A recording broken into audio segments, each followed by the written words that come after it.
Today marks 6 months since Russia began its invasion of Ukraine.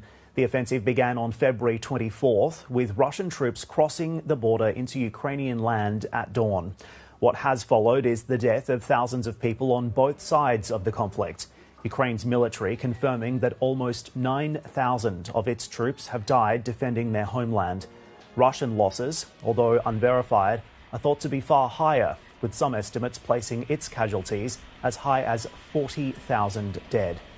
What is undeniable is that millions of Ukrainians have been forced from their homes, with the United Nations Refugee Agency saying more than 10 million people have left Ukraine since the invasion began. The invasion has also cast Russia as a geopolitical pariah, with the impact of the invasion sending shockwaves across the world.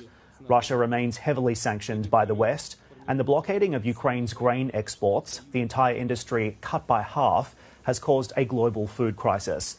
But it is the extent of Russia's influence over Europe's energy supply that could be the critical factor as Europe enters the winter months and energy costs continue to spiral. Currently, inside Ukraine, the fighting has shifted mainly to the country's south and eastern areas, with Russia controlling much of the Donbas region and the areas surrounding Crimea. And the current fighting around the largest nuclear power plant in Europe is adding to the international concern over a potential error leading to a serious escalation to the conflict. The IAEA saying it could visit the site within days if talks to gain access are successful. More now with William Courtney. He is Adjunct Senior Fellow at the non-profit, non-partisan RAND Corporation. He's also the former US Ambassador to Georgia and Kazakhstan. He joins us live from Washington, D.C., Sylvia Amaro, also joining this conversation. And Ambassador, thank you for your time. You and I spoke together on the day that Russia invaded Ukraine as sirens sounded over Kyiv. What we know is that Western support for this war is holding firm 6 months on, but are we any closer to an endgame? The end is not in sight. It is very difficult to predict the outcome of a war. For example, at the beginning of the war, Russia had the advantage. It seized two regions, Zaporizhzhia and Kherson in the south of Ukraine.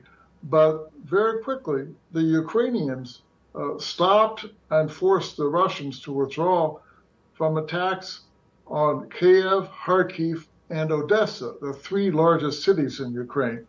Since then, Russia has temporarily scaled back some of its objectives, focusing more on eastern Ukraine. The Ukrainians, though, are preparing counteroffensives in the south and are now attacking across Crimea, an area that Russians thought had been secure. The United States is also now warning of intensified attacks against civilian and government targets as Ukraine marks this anniversary, but also its Independence Day. What could possibly happen next, and how much credibility should we be giving those reports and suggestions?